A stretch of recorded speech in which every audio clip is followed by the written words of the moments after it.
Ini resep yang paling manjur ya untuk memperbanyak harta, memberkahinya, terus kemudian memberikan solusi dari permasalahan tidak ditemukan permasalahannya, ya, menyelamatkan dari segala macam mara bahaya. Sampai seorang salaf mengatakan sedekah bisa menyelamatkan dari 70 pintu musibah. 70 pintu musibah. Sampai Abdullah bin Abbas mengatakan radhiyallahu anhuma, saya kalau punya doa yang belum saya lihat diijabah, ada permasalahan saya belum selesai, maka saya khusus keluar bersedekah. Sengaja bersedekah dengan niat bertawasul kepada Allah, menjadikan perantara dengan Allah sedekah itu supaya masalah saya selesai. Jadi apapun masalah kita bisa lakukan dengan sedekah. Bahkan terkadang kalau Bapak Ibu lagi berdoa kepada Allah dan ada masalah yang sedang dihadapi ingin solusinya, biasanya Allah datangkan sinyalnya. Tiba-tiba ada yang WA minta bantuan pinjam uang. Kita lagi ada masalah. Sebenarnya itu solusinya. Beri di sini, di sana selesai masalahmu.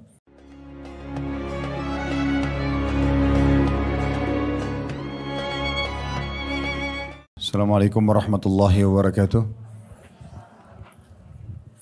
Alhamdulillah, selalu saja lisan kita memuji Allah subhanahu wa ta'ala.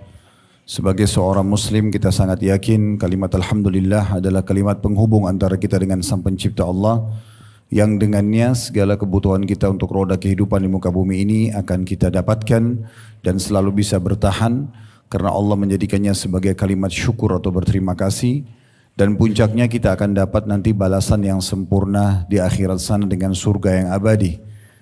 Selanjutnya kita panjatkan salam hormat kita kepada utusan Allah Nabi besar Muhammad sallallahu alaihi wa ala alihi wa sahbihi wasallam, sebagaimana Allah telah perintahkan kita untuk mengucapkan salam hormat kepada beliau.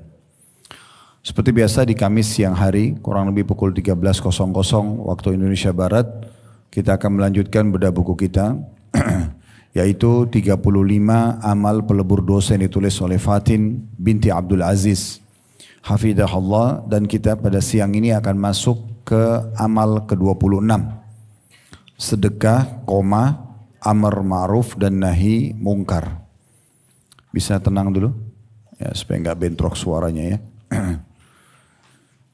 Tentu dalam judul kita ini sedekah dan amar ma'ruf juga nahi mungkar, khusus sedekahnya sudah pernah kita bahas secara khusus, panjang lebar dibahas. Itu seingat saya di amal nomor 8 ya, nanti ibu-ibu bisa kembali ke halaman 22 sampai halaman 24. Itu membahas tentang masalah sedekah ya. Namun nanti kita coba ingatkan kembali tentang masalah kedudukan sedekah itu sendiri, dan mengingatkan kembali yang pernah kita baca surah Al-Baqarah ayat 261 sampai 274, yang saya pernah titik beratkan bahwasanya Bapak Ibu selalu ulang-ulangi ayat-ayat ini supaya selalu termotivasi untuk bersedekah di jalan Allah Subhanahu wa taala, memberikan yang terbaik, dan juga di situ diajarkan bagaimana caranya supaya tidak hilang pahala sedekah itu. Tapi kita akan titik beratkan pembicaraan kita pada kesempatan ini di poin selanjutnya, masalah amar ma'ruf dan nahi mungkar. Untuk lebih jelasnya saya akan bacakan dulu apa yang ditulis oleh penulis, baru kemudian panjang lebar kita masuk ke penjelasan atau syarahnya. Kata penulis di halaman 76, amal ke-26 sedekah, amar ma'ruf dan nahi mungkar. Amar artinya perintah, ma'ruf semua kebaikan yang Allah perintahkan. Jadi kalau dikatakan amar ma'ruf berarti menyeru baik buat diri sendiri atau orang lain untuk melakukan ketaatan-ketaatan kepada Allah. Dan nahi mungkar, nahi berarti melarang kemungkaran, semua yang dilarang dalam agama. Ini salah satu kaidah dasar sekali dalam Islam dan merupakan kewajiban yang harus difahami oleh setiap muslim dan muslimah. Ini merupakan ciri khas kita sebagai umat Islam, sebagaimana akan panjang lebar kita paparkan insyaallah. Penulis mengatakan dari Hudzaifah radhiyallahu anhu, ia berkata, kami pernah duduk bersama Umar bin Khattab radhiyallahu anhu. Lalu Umar berkata, adakah di antara kalian yang hafal hadis Rasulullah sallallahu alaihi wasallam mengenai masalah fitnah?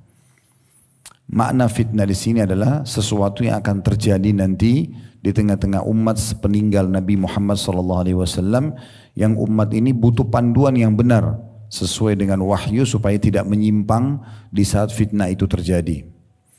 Maka Hudzaifah berkata, saya. Umar lalu berkata, engkau sungguh berani.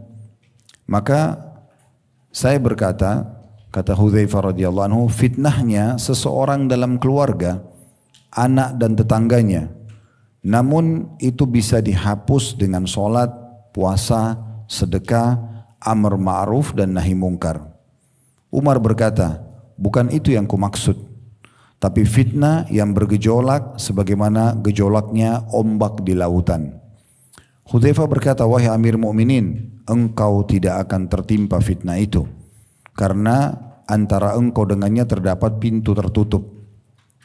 Umar bertanya, apakah pintu itu akan didobrak atau dibuka? Maka kata Hudzaifah radhiyallahu anhu, didobrak. Maka Umar berkata, kalau begitu tidak akan bisa ditutup lagi untuk selamanya.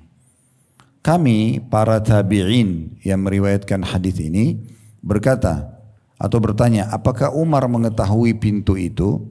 Jawab Hudzaifah, iya, sebagaimana dia tahu bahwa sebelum besok itu ada malam. Sesungguhnya saya menceritakan kepadanya sebuah hadis yang bukan kebohongan. Maka kami segan bertanya kepada Hudzaifah, lalu kami menyuruh Masruq bertanya kepadanya. Maka jawab Hudzaifah, pintu itu adalah Umar. Hadis ini diriwayatkan oleh Bukhari. Ini saya masih bacakan lafadznya dulu ya. Kita akan rincikan satu persatu riwayat ini. Mungkin di sebelah sini bisa diisi kali, supaya nggak tutup pintunya. Bisa dibuat mungkin 2-3 saf di sebelah kiri saya. Kata penulis, yang diambil pelajaran pada hadis ini adalah sabda Nabi Muhammad SAW bahwasanya fitnah seseorang dalam keluarga, harta, anak dan tetangga bisa dihapus oleh sholat, puasa, sedekah, amar ma'ruf dan nahi mungkar. Kita coba dulu rincikan hadis ini supaya Bapak Ibu benar-benar faham tentang hadis ini. Ya. Hadis ini Bapak Ibu sekalian memberikan pelajaran pertama, yaitu pentingnya setiap muslim dan muslimah selalu peduli dan duduk berdiskusi, berbicara tentang masalah agama mereka. Terutama hal-hal yang sifatnya bukan individual, yang mungkin bisa terjadi di tengah-tengah masyarakat, di tengah keluarga, dan itu masalah besar. Ya, tersebarnya permasalahan-permasalahan yang terjadi. Karena kalau individual seperti misalnya masalah sholat, setiap orang tinggal belajar lalu dia terapkan, dia sholat selesai. Tapi kalau masalah-masalah yang besar, ya, fitnah-fitnah yang besar kalau terjadi, seperti terjadi pembunuhan massal pada umat, tersebarnya virus, ya, yang merata, yang dikenal dengan virus taun atau pes, yang banyak memakan korban sepeninggal Nabi Muhammad SAW. Terus terjadinya peperangan antara umat Islam sama umat Islam. Nah ini semua fitnah-fitnah memang pernah Nabi SAW sampaikan akan terjadi pada umat ini. Ya, seperti beliau bersabda misalnya, ada 6 hal, hitunglah 6 hal itu. Ya, kalau terjadi maka termasuk tanda-tanda hari kiamat. Lalu beliau rincikan, lahirnya aku, diutusnya aku, meninggalnya aku, 3 sudah tanda-tanda hari kiamat. Kemudian tersebarnya virus pes atau taun dalam bahasa Arab dikenal dengan taun amwas. Itu terjadi di negeri Syam di masa khilafahnya Umar bin Khattab dan ratusan ribu orang muslim meninggal pada saat itu.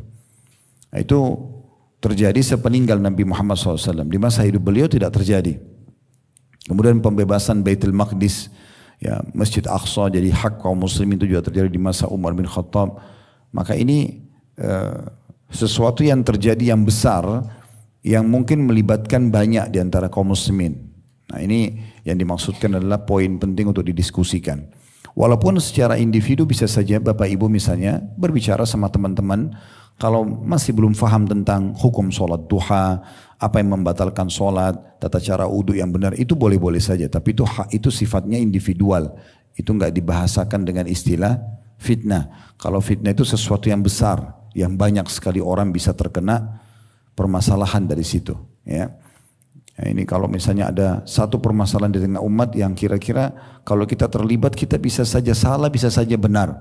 Maka itu bisa jadi fitnah bagi umat. Yang paling aman di masa fitnah adalah menyelamatkan diri. Tidak terlibat dalam masalah itu. Tidak terlibat dalam masalah itu. Ya, ini kami memberikan saran seperti kasus sekarang kita sudah dekat dengan pilpres, pilkada. Ya, kalau Bapak Ibu ingin memilih, pilih saja nomor yang kita suka. Selesai. Tapi tidak usah menjadi sumber fitnah. Gak usah menjadi sumber pembicaraan setiap hari. Kemudian saling menjatuhkan, saling mencari kesalahan. Ini nanti berbahaya sekali. Karena kondisi kita nggak tahu kita benar 100% atau kita salah 100%. Berapa banyak orang dia pikir dirinya benar, setelah terjadi ternyata baru dia tahu itu salah misalnya. Dan itu sudah terlanjur terjerumus, ini fitnah buat dia. Karena kalau sudah terlanjur terjerumus, itu untuk memperbaikinya nggak mudah. Mirip Bapak Ibu sekalian, kita kalau punya sebuah konsep di lisan kita, sebuah ide, apalah, sebuah tema, kalau kita belum ucapkan perkataan tersebut itu masih milik kita. Kita bisa kuasai. Tapi kalau sudah diucapkan, semua perkataan yang sudah diucapkan berarti sudah milik publik. Dan ini susah untuk ditarik kembali. Kita mau sampai minta maaf pun, belum tentu semuanya orang memaafkan. Berapa banyak orang yang tersakiti misalnya. Oleh karena itu hati-hati sekali. Ya, setiap muslim harus hati-hati. Di masa-masa kita sekarang terlalu banyak kejadian-kejadian yang bisa membawa atau melahirkan fitnah dalam hidup dia. Makna fitnah, dia terjerumus dalam dosa, tapi dia nggak sadar kalau dosa. Atau sudah terlanjur terjerumus, tapi karena sudah terlanjur terlalu jauh, dia nggak bisa perbaikin. Yang paling aman adalah benahan diri, tidak terlibat dalam masalah fitnah-fitnah seperti ini. Ya. Mohon maaf.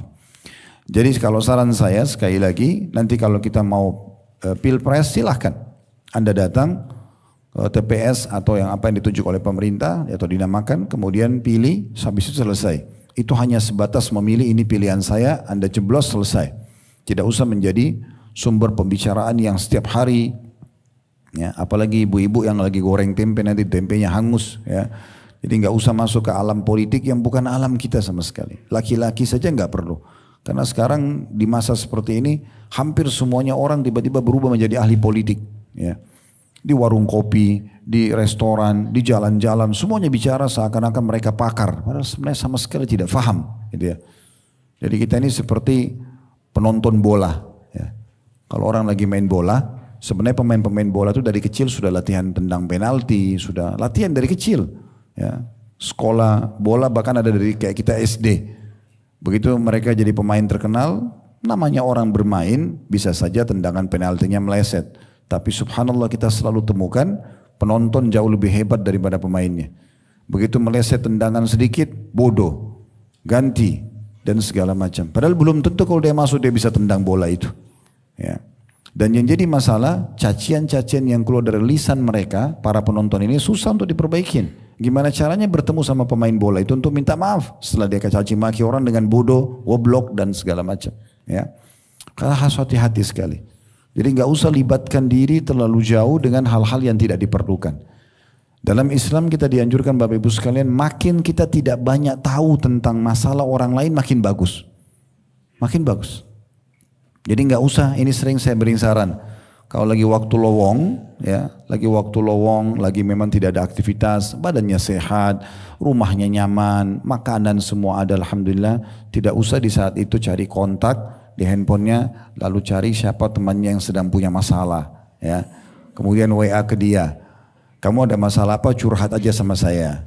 Mulailah dia melahirkan konflik dalam hidupnya, fitnah yang tidak perlu. Akhirnya temannya cerita permasalahan dengan suaminya, dia terbawa emosi, dia juga marah sama suami temannya, padahal dia tidak tahu apa-apa. Bisa saja temannya yang salah. Atau masalah dengan pembantunya, atau masalah dengan supirnya, atau masalah dengan partner bisnisnya, yang tidak perlu. Untuk apa ibu mencari, melahirkan masalah, atau ya sebuah syubhat, ya, permasalahan fitnah dalam hidup yang tidak diperlukan. Tidak ada keterlibatan kita di situ dari awal, kan gitu. Kalau ada waktu luang lalu bagaimana Ustaz? Gunakan berzikir kepada Allah, baca buku, hal yang bermanfaat. Masalah pendidikan anak, masalah bisnis, banyak. Kuliner kah, buat menu masakan baru, banyak yang bermanfaat. Jangan masuk ke alam orang lain. Tidak usah bicara orang lain Bapak Ibu sekalian. Tetangga bantal kita saja, suami ataupun istri, itu tidak ada kewajiban dalam Islam kita harus tahu semua tentang dia. Tidak ada kewajiban. Kita kenal dia oke. Kita kenal dia, kenal keluarganya, kenal karakter hariannya iya. Tapi nggak usah kita mengatakan yang kita tidak tahu. Kamu dulu sebelum nikah sama saya pernah zina nggak sih? Itu nggak boleh ibu tanya. Nggak boleh ibu tanya. Ibu tidak tahu masa itu. Oh saya tidak mau kamu gauli kecuali kamu harus ngaku kamu pernah zina atau tidak. Kalau dia bilang iya saya pernah zina 100 kali, sakit hati nggak? Untuk apa nanya? Sekarang sudah suami kok. Sekarang sudah istri. Nggak perlu nanya itu. Kecuali di depan mata kita lihat ada kemungkaran terjadi, dia lakukan kesalahan, di situ baru kita luruskan. Kalau kita nggak tahu nggak usah. Bersangka baik aja. Tugas kita sebagai suami atau istri hanya sampai ajal datang.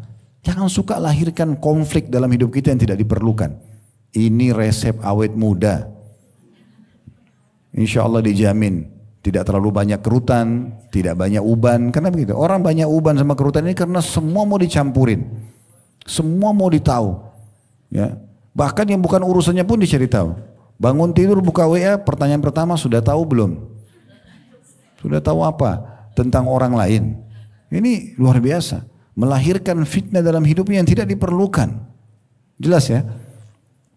Jelas enggak ini? Oh iya. Baik. Ini faedah pertama dari hadis, ya. Kemudian pelajaran yang kedua, ini saya bedah hadisnya poin demi poin supaya nanti kalau baca hadis ini bisa faham ya. Jadi pentingnya seorang muslim untuk berdiskusi, berbicara tentang permasalahan umum yang bisa terjadi dan kira-kira apa solusinya. Itulah yang dilakukan oleh Umar bin Khattab dengan sahabat-sahabat Nabi yang lain termasuk Hudzaifah bin Yaman radhiyallahu anhu. Nah perlu tambahan informasi supaya Bapak Ibu tahu, Hudzaifah bin Yaman ini terkenal dengan sahibus sir Rasulullah sallallahu alaihi wasallam. Maksudnya dia pemegang rahasia Nabi. Hudzaifah ini orangnya karena sangat amanah. Nabi SAW kalau mau sampaikan tentang hal-hal yang tidak perlu semua umat tahu, maka Nabi sampaikan kepada Hudzaifah. Seperti misalnya siapa saja orang-orang munafik yang hafal namanya semua orang munafik di Madinah itu hanya Hudzaifah. Tidak semua Nabi sampaikan. Sampai Umar bin Khattab pernah tanya, apakah hai Hudzaifah, apakah Rasulullah hitung saya termasuk orang munafik? Kata Hudzaifah tidak. Tapi Hudzaifah tidak sebut nama mereka satu persatu. Sampai Umar mau tahu, kalau mau tahu orang yang meninggal itu muslim sejati atau orang munafik, maka dia tinggal lihat Hudzaifah ikut sholati enggak. Kalau Hudzaifah tidak ikut sholati berarti munafik. Jadi Hudzaifah ini punya kedudukan tersendiri, dikenal dengan pemilik rahasia Rasulullah sallallahu alaihi wasallam. Dan banyak sekali beliau menukil hadis-hadis tentang fitnah. Sesuatu yang terjadi nanti setelah meninggal Nabi SAW, hal yang besar yang bisa menimpa umat. Ya. Baik itu karena dia lahirkan sendiri permasalahan itu atau memang sudah terlanjur terjadi di masyarakat dan dia menjurumuskan dirinya pada fitnah tersebut. Baik, pelajaran yang kedua yang bisa diambil adalah penyampaian Hudzaifah radhiyallahu anhu berhubungan dengan hadis fitnah ini. Beliau mengatakan fitnah seseorang dalam keluarga, anak dan tetangganya. Namun ini bisa dihapus dengan sholat, puasa, sedekah, amar ma'ruf dan nahi mungkar. Nah ini penjelasannya tadi yang saya sampaikan ibu sekalian. Ya. Maksudnya konflik yang dilahirkan oleh seseorang di rumah tangganya sendiri. Itu jadi fitnah. Tadi sengaja ngorek-ngorek dari pasangannya. Ingat kita menikah untuk jadi pendamping, bukan pengawas. Ya. Kalau dari awal seseorang menikah dan dia tahu pasangannya jadi pengawas, saya yakin dia tidak mau menikah. Suami kepada istri jadi pemimpin. Pemimpin itu apa? Menaungi, melindungi, mendidik, ya, memenuhi kebutuhan, bukan mengawasi. Begitu juga dengan istri. Dia adalah wakil, pendamping dari suaminya. Berarti dia akan membantu suaminya menyempurnakan yang kurang, ya, menutupi kebutuhannya. Jadi bukan jadi pengawasnya. Jadi tidak usah ambil tugasnya malaikat, ya. Sudah ada malaikat di pundak kanan dan kiri, tidak dibayar, bodyguard ini gratis, tidak pernah tidur. Jadi nggak usah periksa-periksa handphone suami, nggak usah. Habisin waktu. Ya. Tapi kan nanti dia curang Ustaz, itu urusan Tuhannya, bukan urusan kita. Dia punya Tuhan yang maha melihat, maha hidup, ya. Maha luas rahmatnya kalau dia minta ampun dan maha berat siksaannya bagi pembangkang yang tidak mau taubat. Untuk apa kita habisin waktu kita untuk itu? Hah? Sibuk pasang CCTV di mobil, pasang pasang ini, pasang itu, ngecek ini, ngecek itu, habisin umur untuk apa? Apa gunanya? Gak ada gunanya. Makanya berkerut semua mukanya. Ya. Coba lepaskan diri dari situ. Ya. Subhanallah, saya duduk sama kakak kandung saya.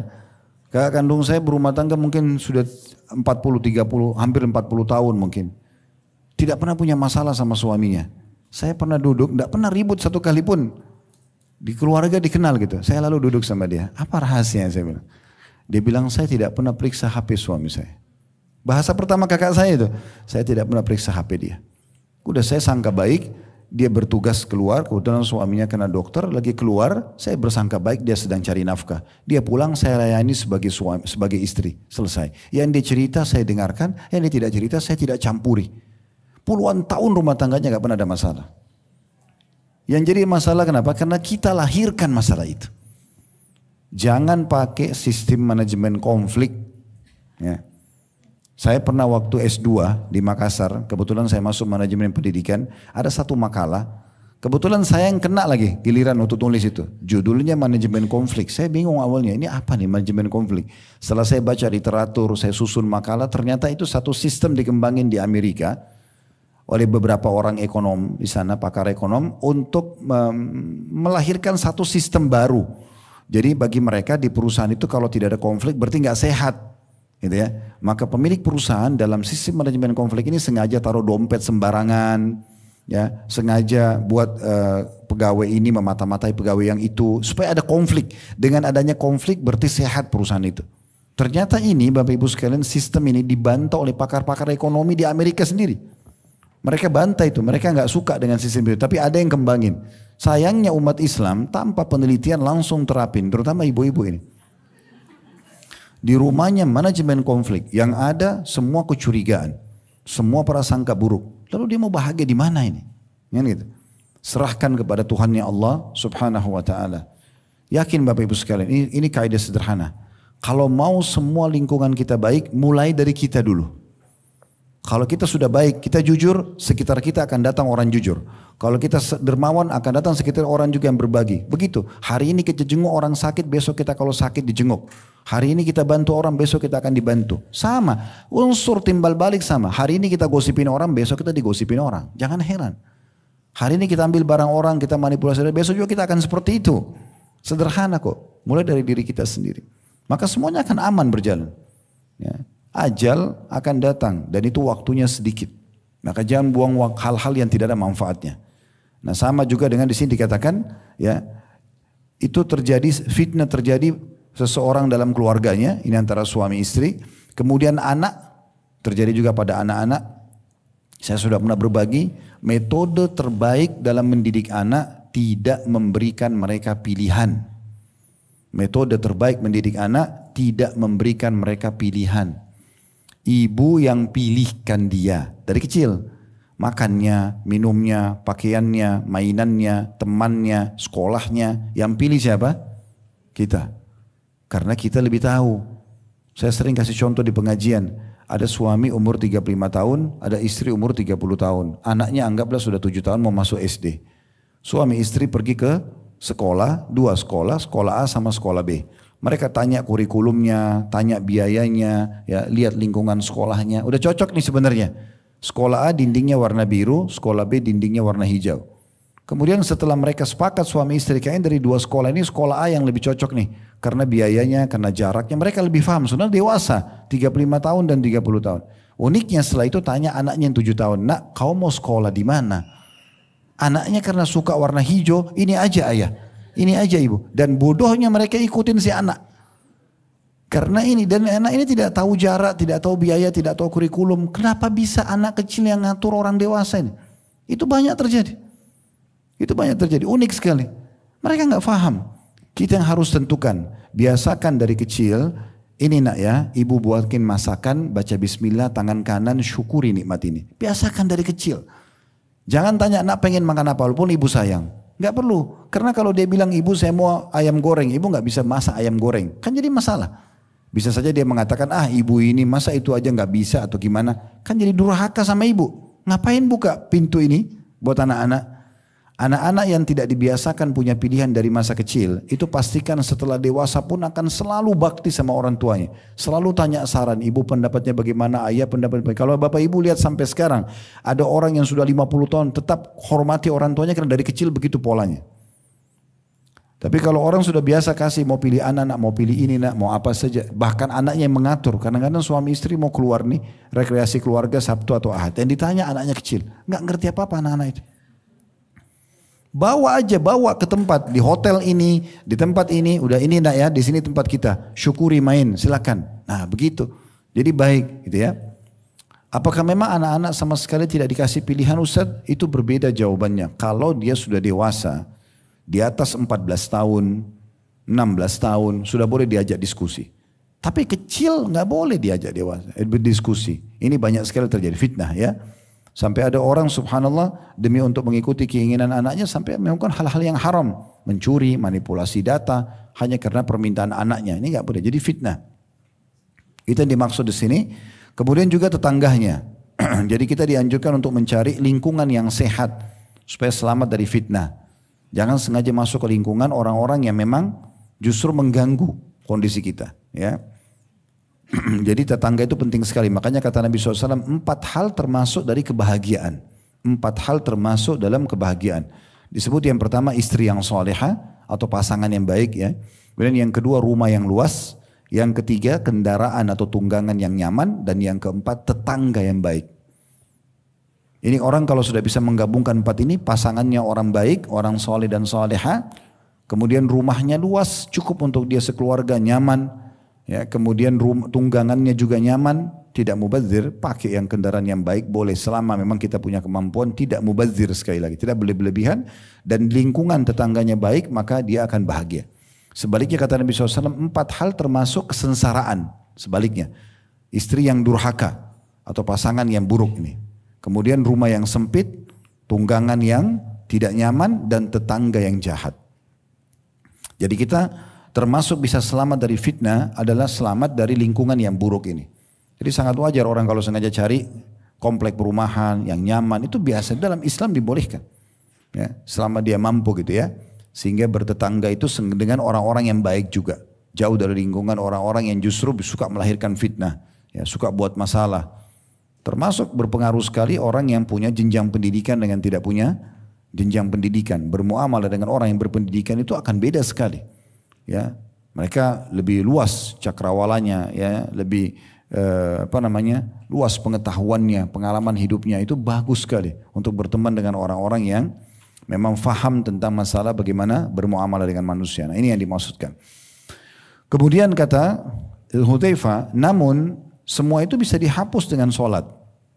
Artinya kesalahan-kesalahan ini bisa dibersihkan dengan orang sering jaga sholat, puasa, sedekah, lalu disebutkan yang keempat amr ma'ruf nahi mungkar. Nanti kita akan lebih jauh membahas tentang amr ma'ruf nahi mungkar. Saya masih baru menjelaskan tentang hadisnya dulu ya, supaya Bapak Ibu faham tentang hadis ini. Baik, itu faedah kedua yang bisa diambil dari hadis adalah masalah fitnah yang bisa terjadi dalam kehidupan seseorang muslim di keluarganya, anaknya ataupun tetangganya.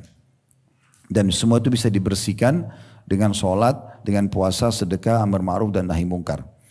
Kemudian pelajaran yang ketiga yang bisa diambil adalah pertanyaan Umar bin Khattab di sini. Beliau mengatakan satu pertanyaan yang unik sekali. Ini hanya difahami bagi orang yang punya ilmu. Dan siang ini Bapak Ibu akan dapat ilmunya insya Allah. Ya. Dia mengatakan bukan itu yang kumaksud. Maksudnya kata Umar, saya tidak bermaksud menanyakan tentang fitnah kecil. Kalau itu fitnah di keluarga bagi saya sudah faham. Seakan-akan Umar mau begitu ya.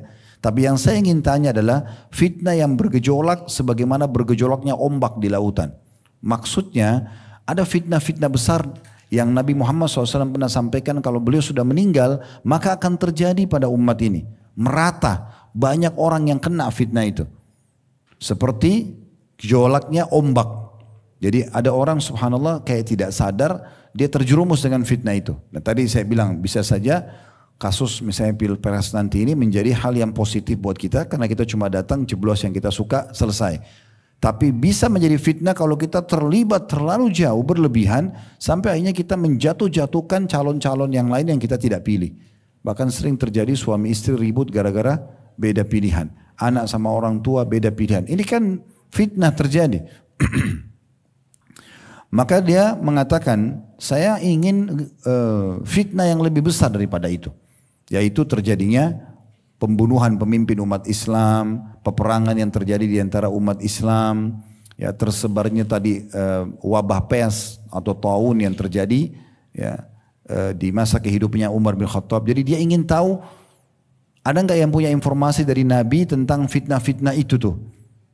Maka Hudzaifah mengatakan, ya Amir Mu'minin, waktu itu Umar jadi raja, maka dipanggil julukan Amir Mu'minin, pemimpin orang-orang beriman. Ya. Tidak usah anda pikirkan fitnah itu karena antara anda dengan fitnah itu ada pintu. Antara anda dengan fitnah itu, maksudnya nanti tersebarnya penyakit taun, dibunuhnya, terbunuhnya nanti pemimpin muslimin, ada pemimpin muslimin terbunuh setelah Umar bin Khattab ada terbunuh, Umar bin Khattab terbunuh, dan ada Utsman bin Affan dan Ali bin Abi Thalib terbunuh semua. Ya, di tangan orang-orang yang tidak menyukai pemerintahan beliau, gitu kan. Maka kata Hudzaifah, anda tidak usah pikirkan itu wahai Amirul Mukminin karena antara anda sama fitnah itu ada pintu. Maka Umar berbicara, ini hanya Umar sama Hudzaifah yang faham pada saat itu. Umar bilang, pintu itu didobrak ya, atau dibuka. Maksudnya nanti Umar ini, kata seakan-akan Hudzaifah mengatakan, kalau anda nanti ya sudah meninggal, barulah fitnah itu terjadi. Selama anda masih hidup, fitnah itu masih aman. Allah masih jaga fitnah itu buat umat terjadi selama anda masih ada. Makanya Umar bilang, fitnah itu, pintu itu didobrak, dirusak, atau cuma dibuka saja. Maka kata Hudzaifah didobrak. Lalu kemudian kata Umar bin Khattab, kalau begitu tidak akan pernah bisa ditutup lagi kembali. Maksudnya susah sekali untuk diperbaikin. Kalau pintu fitnah itu sudah rusak, maka berarti umat ini tidak ada yang bisa membendungnya, gitu kan? Akan terjadi di tengah-tengah umat ini. Nah, kemudian dijelaskan di sini, para tabi'in bertanya kepada Hudzaifah setelah Umar bin Khattab pergi, ditanya, apakah Umar tahu tentang pintu itu? Kata Hudzaifah, iya. Dan pintu itu adalah Umar sendiri. Maksudnya, begitu Umar meninggal, barulah terjadi fitnah itu. Nah ini kan berarti antara Umar sama Hudzaifah saja yang faham tentang masalah kejadian tersebut. Ya. Tapi yang sedang kita titik beratkan, yang ingin disampaikan oleh penulis di sini adalah sesuai dengan judul. Fitnah-fitnah kecil, maksudnya fitnah yang terjadi tapi lebih kepada lingkup antara kita sama orang-orang terdekat, suami, istri, anak, ya, kemudian tetangga, lingkungan, kegiatan sehari-hari. Dan kalau fitnah yang besar, itu juga ada solusi yang diberikan. Nanti akan saya sampaikan dengan izin Allah Subhanahu Wa Taala. Ini dulu memahami tentang masalah hadis yang disampaikan oleh penulis di sini. Baik, kita akan masuk Bapak Ibu sekalian kembali ke judul kita dulu. Judul kita adalah pembersih atau pelebur dosa ke-26, masalah sedekah. Sedekah tadi saya bilang, saya janjikan saya akan sampaikan secara global. Ini resep yang paling manjur ya, untuk memperbanyak harta, memberkahinya, terus kemudian memberikan solusi dari permasalahan tidak ditemukan permasalahannya, ya, menyelamatkan dari segala macam mara bahaya. Sampai seorang salaf mengatakan sedekah bisa menyelamatkan dari 70 pintu musibah. 70 pintu musibah. Sampai Abdullah bin Abbas mengatakan radhiyallahu anhuma, saya kalau punya doa yang belum saya lihat diijabah, ada permasalahan saya belum selesai, maka saya khusus keluar bersedekah. Sengaja bersedekah dengan niat bertawasul kepada Allah, menjadikan perantara dengan Allah sedekah itu supaya masalah saya selesai. Jadi apapun masalah kita bisa lakukan dengan sedekah. Bahkan terkadang kalau Bapak Ibu lagi berdoa kepada Allah dan ada masalah yang sedang dihadapi, ingin solusinya, biasanya Allah datangkan sinyalnya. Tiba-tiba ada yang WA minta bantuan pinjam uang. Kita lagi ada masalah. Sebenarnya itu solusinya. Beri di sini, di sana selesai masalahmu. Cuma kadang-kadang kita tidak faham dan tidak peka. Ya. Puncak kedermawanan seseorang itu justru mengikuti tauladan Rasulullah SAW. Beliau tidak pernah menolak siapapun yang minta. Tidak pernah ada orang datang minta kepada Nabi lalu ditolak, itu nggak pernah. Beliau tidak bertanya ini orang bohong atau tidak, intinya minta dikasih. Karena innamal a'malu binniyat, semua sesuai dengan niatnya. Kita niat memberi, kita dapat pahala. Dia niat menipu, dia dihukum. Gak usah khawatir. Saya sering kasih contoh itu di tempat kita ini, majelis kita ada orang datang bawa proposal masjid 100 juta. Lalu kita bantu semuanya. Sebulan kemudian kita tahu dia bohong. Rugikah kita? Enggak. Secara hukum agama enggak rugi. Karena kita niat keluarkan gabungan uang 100 juta tadi itu untuk masjid. Maka innamal a'malu binniyat. Semua dibalas sesuai dengan niatnya. Kita akan dapat pahala bangun masjid walaupun masjidnya belum dibangun. Si penipu akan dapat hukuman dari perbuatan dia. Dari sini kita ambil pelajaran, tidak perlu kita terlalu banyak ngorek-ngorek orang ini jujur atau tidak. Dia sedang minta. Kecuali jelas kita tahu orang ini penipu. Itu baru gak dibantu, gak masalah. Jelas kita tahu orang ini akan beli dengan uang itu hammer, minuman keras, narkotika, dia akan berzina, jangan dikasih. Tapi kalau kita tidak tahu nggak usah. Syaitan seringkali aja kita negosiasi kan itu. Ya, kalau mau bantu orang, lalu syaitan bisikin segala macam bisikan supaya jangan bersedekah. Ah mungkin itu anak pinjaman, kok dia masih kuat, kok dia begini begitu. Intinya ibu sedang digoda syaitan supaya tidak bersedekah. Bukan tugas kita itu, tapi kita berikan. Puncaknya kedermawanan dan puncaknya datangnya respon ya terhadap sedekah yang kita keluarkan dalam rezeki yang luas itu justru pada saat kita tidak perhitungan lagi. Makanya dalam sebuah riwayat Rasulullah SAW pernah duduk dan beliau mendapatkan beberapa keranjang kurma yang fresh yang baru dipetik. Segar-segar itu sebenarnya buat beliau pribadi. Tapi rupanya banyak orang yang masuk ke masjid minta-minta bantuan. Maka oleh Nabi SAW dibagi-bagiin. Dan Nabi itu kalau bagi luar biasa. Bukan bagi 2-3 butir, sekeranjang dikasih. Habis. Sekian puluh keranjang habis semuanya. Sampai Nabi sudah nggak punya lagi. Rupanya masih ada orang dari Ansar, orang miskin dari Madinah datang. Minta lagi. Rasulullah SAW tidak punya apa-apa, sedih. Beliau juga tidak mau minta kepada teman-temannya. Ada sahabatnya di sekitar. Tapi beliau diam saja. Tapi dari raut wajahnya kelihatan sedih. Umar bin Khattab pada saat itu sebagai mertua beliau dan sahabat beliau mengatakan, ya Rasulullah, karena dia tahu Nabi sedih, tidak bisa bantu orang ini. Allah tidak bebankan anda di atas kemampuan anda ya Rasulullah. Anda sudah bantu banyak orang tadi. Orang ini sudah habis, nggak ada lagi ya sudah. Nabi SAW diam aja.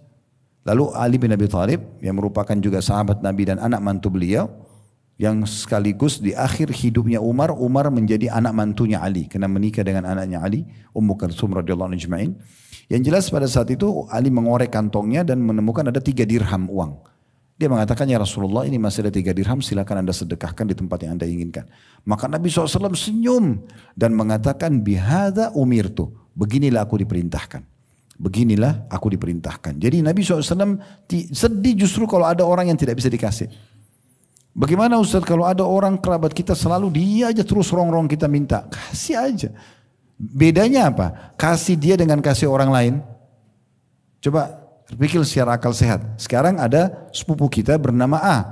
Dia rutin minta bantuan bulanan. Bedanya apa kita bantu dia sama bantu si C? Bedanya apa? Manusia sama manusia kan? Syaitan buat seakan-akan kenapa orang ini terus? Enggak masalah. Enggak masalah. Kotak amal yang sama selalu kita isi enggak masalah. Enggak harus kotak amal lain kok. Paham enggak? Bener nggak ini ngangguk-ngangguk? Ya, soalnya kadang-kadang orang di pengajian gitu disampaikan ya, tapi pulang nggak diamalin. Jadi nggak usah jengkel, dongkol itu nggak ada gunanya. Karena yang menggerakkan juga dia minta itu Allah. Itu dikasih kesempatan, mungkin amal terakhir kita. Para salafus saleh, Abdullah bin Umar, Abdullah bin Abbas, radhiyallahu setiap hari depan rumahnya ada saja orang miskin yang minta-minta. Beliau selalu kasih. Gitu. Satu waktu, pernah orang-orang miskin itu semuanya tidak ada. Satu pun tidak ada yang datang. Dia buka pintu pagi-pagi, nggak ada. Habis sholat duha biasanya sudah nunggu semua nggak ada. Maka Abdullah bin Umar bungkus apa yang dia biasa sudah niat mau kasih, lalu dia sengaja keluar nyari orang-orang miskin itu. Sebagian orang muslim kalau tidak ada orang, oh, alhamdulillah hari ini tidak ada. Padahal sebenarnya dia harus sedih. Karena tanpa orang miskin ini, siapa yang bisa bawa sedekah kita ketimbangan amal? Kan mereka yang bawa. Makanya sebagian salaf kalau kedatangan orang miskin senyum sambil mengatakan selamat bertemu orang-orang yang akan membawa amal kami ketimbangan amal tanpa upah. Itu ucapan mereka tentang orang-orang miskin yang kita minta. Selamat datang, mereka sambut dengan sangat gembira kepada orang-orang yang akan membawa amal kami, uang yang kita sumbangin 1 juta, itu dibawa melalui dia ke timbangan amal. Tanpa diupah. Kenapa tanpa diupah? Karena 1 juta yang kita kasih dia, dia pakai untuk kebutuhannya nih. Beli baju, bayar utang, susu anaknya, habis. Tapi angka 1 juta tidak hilang buat kita, akan dibawa ke timbangan amal nanti. Berarti kan seperti tidak diupah. Kita tinggal titip melalui dia, dibawa ke sana. Dia sebagai jasanya dia pakai aja untuk kebutuhan dia. Tapi nilainya tidak hilang buat kita di akhirat sana. Tambah lagi Allah menjanjikan dalam Al-Quran. Man ja'a bil hasanati falahu asyru amthaliha. Siapa yang melakukan satu perbuatan baik maka akan dilipat gandakan 10 kali lipat. Jadi tidak ada nilai 1 juta kita kasih kita nanti dapat 1 juta di timbangan amal. Tidak, minimal 10 kali lipat. Dan dalam hadis Bukhari bisa sampai 700 kali lipat. Bahkan kelipatan-kelipatan yang banyak tergantung kadar ikhlasnya. Tidak dongkol, tidak ulang-ulangi. Saya sudah bantu si fulan, saya sudah bantu gini, tidak ria. Nah itu kadarnya. Makin dia rahasiakan antara dia sama Tuhannya maka makin besar pahalanya. Kan begitu. Dan tadi juga saya bilang jangan selalu lupa ulang-ulangin baca Al-Baqarah 261 sampai 274. Saya akan bacakan cepat. Kita ulangi lagi ya. Karena kita akan bahas masalah amar ma'ruf nahi mungkar. Saya baca ya. Mathalul ladhina yunfikuna amwalahum fi sabilillahi kamathali habbatin anbatat 7 sanabila fi kulli sumbulatin 100 habba wallahu yudha'ifu liman yasha' wallahu wasi'un alim. Perumpamaan nafkah yang dikeluarkan orang-orang yang menafkahkan hartanya di jalan Allah, sedekah apapun sifatnya, masjid, rumah, anak yatim, janda, orang tidak mampu, apa saja, adalah serupa dengan sebutir benih yang menumbuh 7 bulir. Seperti satu benih kita taruh, tapi ada 7 bulir yang keluar. Dan pada tiap-tiap bulir ada 100 biji. Berarti kan 700 kali lipat ya. Karena seperti satu benih punya 7 bulir, satu bulir punya 100 biji. Ini Allah sudah jelaskan itu perumpamaan orang yang bersedekah. Jadi dia keluarkan satu potong makanan tidak akan dinilai di timbangan satu potong makanan. Tapi akan berlipat menjadi seperti 700 kali lipat. Allah melipat gandakan ganjaran bagi siapa yang dia kehendaki. Dan Allah maha luas karuniahnya. Maksudnya yang suruh kalian sedekah begini. Allah yang memiliki seluruh alam semesta ini. Luas karuniahnya. Lagi maha mengetahui maksudnya kadar niat seseorang. 262-nya alladzina yunfikuna amwalahum fi sabilillahi thumma la yutbi'una ma anfaqu mannan wala adan lahum ajrum inda rabbihim wala khaufun 'alaihim wala hum yahzanun. Orang-orang yang menafkahkan hartanya di jalan Allah, kemudian mereka tidak mengiringi apa yang dinafkahkan itu dengan menyebut-nyebut pemberiannya. Kamu kan sudah saya bantu, kamu kan sudah saya kayak begini dan begitu. Tak usah sebut-sebut, namanya man. Diam aja. Udah kasih selesai. Mau dia menjengkelkan, mau enggak pusing, enggak usah. Pokoknya antara saya sama Tuhan saya sudah kasih, gitu kan. Ini Allah mengatakan begitu. Dengan tidak kemudian mereka tidak mengiringi apa yang mereka nafkahkan itu dengan menyebut-nyebut pemberiannya dan tambah dengan tidak menyakiti perasaan si penerima. Kamu nggak tahu dari dia, kamu nggak tahu dari sudah saya bantu, sudah saya begini. Itu apa? Gak usah bahasakan itu. Mereka memperoleh yang tidak menyebut-nyebut pemberiannya, yang tidak menyakiti perasaan si penerima, mereka akan memperoleh pahala di sisi Tuhan mereka, tidak ada kekhawatiran terhadap mereka dan tidak pula mereka bersedih hati. Maksudnya Allah akan buat hidup mereka bahagia dan mereka akan dapat balasan maksimal nanti di timbangan amal hari kiamat. 263-nya, qaulun ma'rufun maghfiratun khairun min shadaqatin yatba'uha adza wallahu ghaniyyun halim. Perkataan yang baik dan pemberian maaf lebih baik daripada sedekah yang diiringi dengan sesuatu yang menyakitkan perasaan si penerima. Allah maha kaya lagi maha penyantun. Maksudnya kalau betul-betul kita tidak punya pun, kita gunakan qaulun ma'ruf, perkataan yang baik.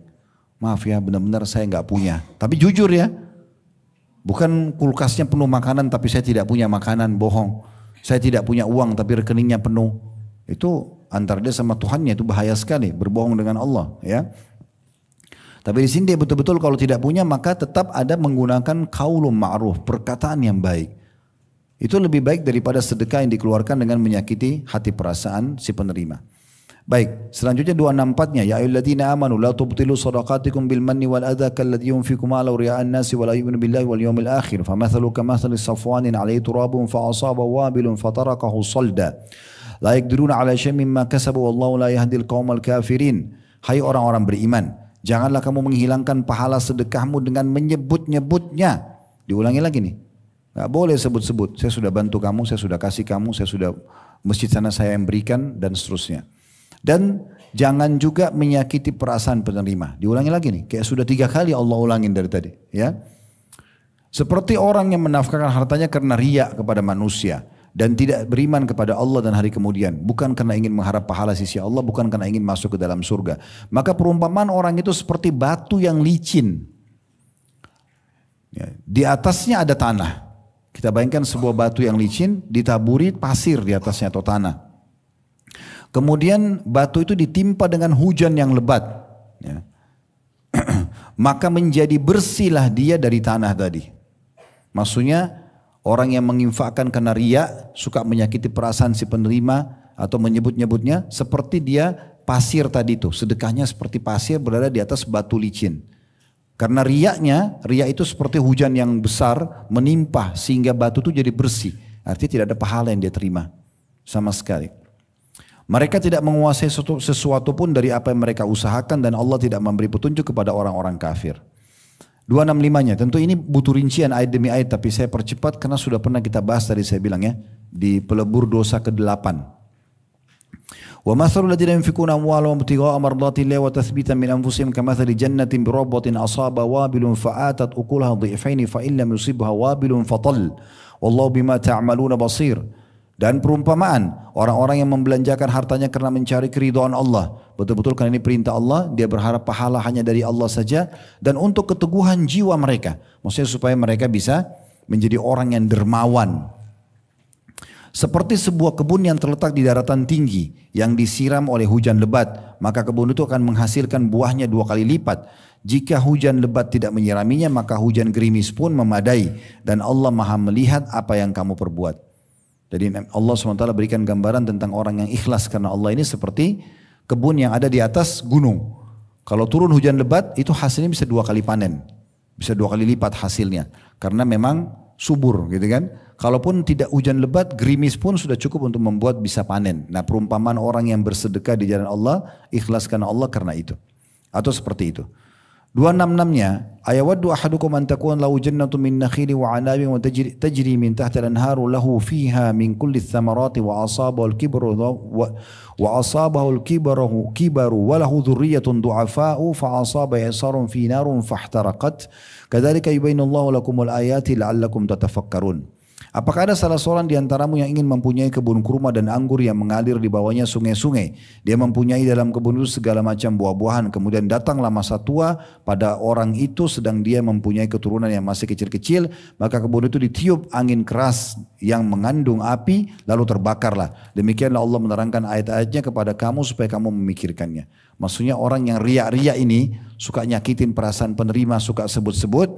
Maka itu ibaratnya seperti orang yang terus saja punya kebun-kebun yang luas, hasilnya tinggal mau panen saja, tiba-tiba datang angin ribut yang merusak semuanya. Sehingga tidak ada sama sekali yang bisa dia nikmati dari hasil panen kebunnya. Ayat 267-nya, ya ayyuhalladzina amanu anfiqu min thayyibati ma kasabtum wa mimma akhrajna lakum minal ard wa la tayammamul khabitha minhu tunfikuna wa lastum biakhidhi illa an tukmilu fi wa alamu annallaha ghaniyyun hamid.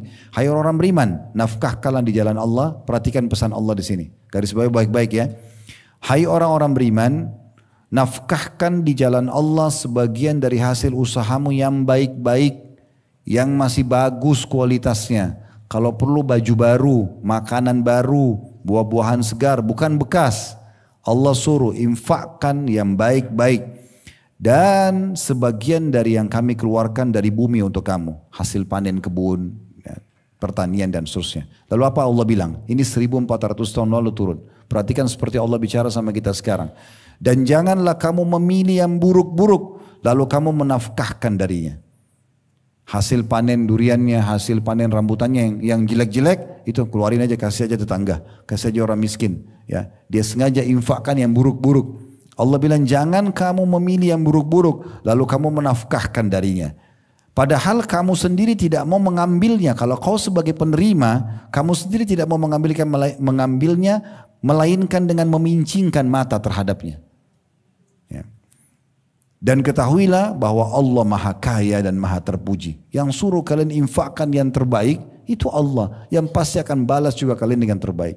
Jadi mulai sekarang, kalau beli buah-buahan yang terbaik buat kita sekeluarga, keluarkan langsung juga bagian daripada itu sebelum kita sentuh buat pembantu rumah tangga, buat orang-orang terdekat kita, kasih mereka. Dari situ, baru kemudian kita makan sisanya. Itu yang benar. Bukan kita nikmati acak-acak dulu kotor semuanya, baru kemudian ini udah kasih aja orang. Ya, daripada dibuang, daripada mubadzir, ya pahalanya juga daripada ini. Ya. Kemudian 268-nya, asyaitanu ya'idukumul faqra wa ya'murukum bil fahsya, wallahu ya'idukum maghfiratan minhu wa fadla, wallahu wasi'un alim. Lalu siapa yang selalu membuat kita ragu, bimbang, kasih enggak ya? Ah ini terlalu besar kali. Seperti itu ada negosiasi dalam diri kita. Itu syaitan. Kata Allah, syaitanlah yang menakut-nakuti kamu dengan kemiskinan. Ya, kalau keluarkan nanti kurang, saya mau makan apa? Dan menyuruh kamu berbuat kejahatan. Di sini yang dimaksud kejahatan kriminal adalah kikir. Kikir. Jadi kikir, pelit, perhitungan itu adalah bagian daripada penyakit jiwa. Nggak boleh dibiarkan. Kalau ada orang sudah kikir buat dirinya, buat keluarganya, ini orang penyakit jiwa. Ya. Itu disebutkan oleh Nabi SAW. Pernah ada satu orang, dia jadi pemimpin suku di Madinah, orangnya tampan, berwibawa, bersih, kaya. Ditanya oleh Nabi SAW kepada orang-orang masyarakat sukunya dia, siapa bin kalian? Oh si fulan. Lalu kata Nabi SAW, bagaimana dia? Kata para orang-orang sukunya, anggota sukunya mengatakan, dia orang berwibawa, dia tampan, dia kaya, cuma sayangnya dia pelit. Kata Nabi SAW, penyakit jiwa apa yang lebih berat daripada pelit itu?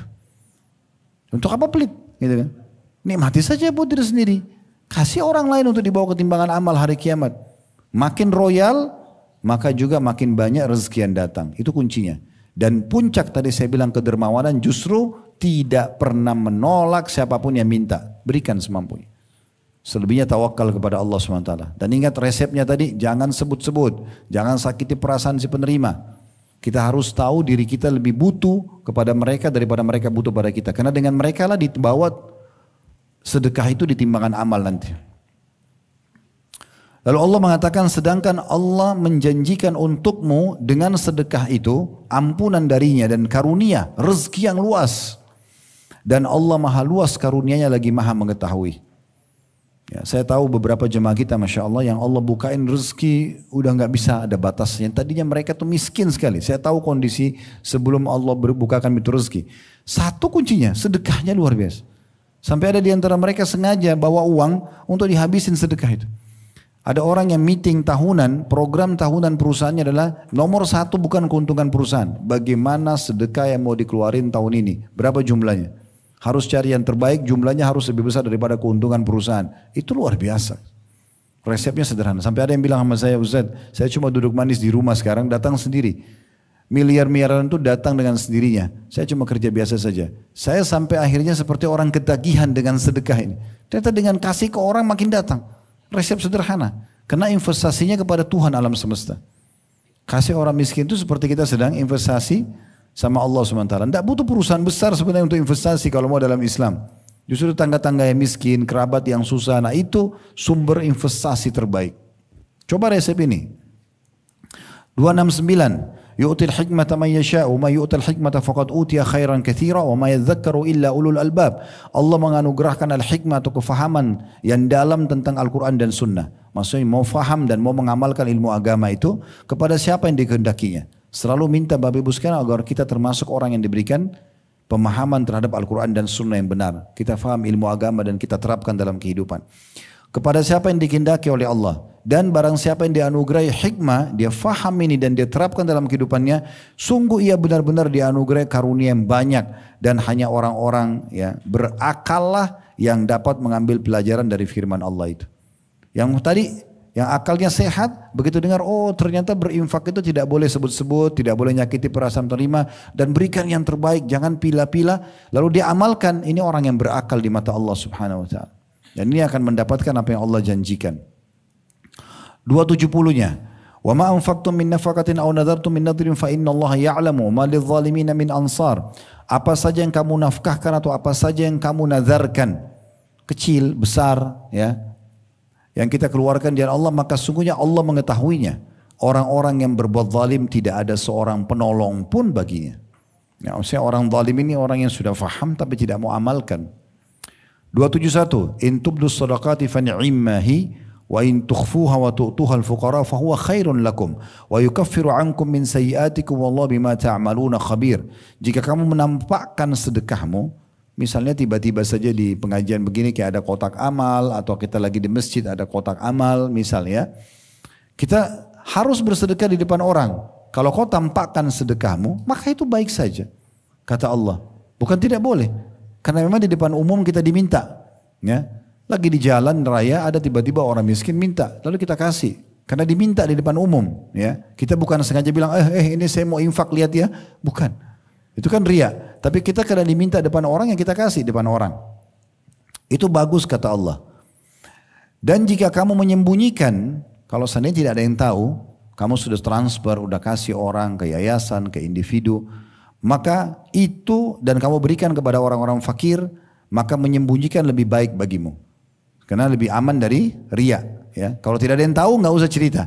Kalau terlanjur ada yang lihat ya sudah. Ya, gitu kan? Tinggal kita kontrol niat kita saja.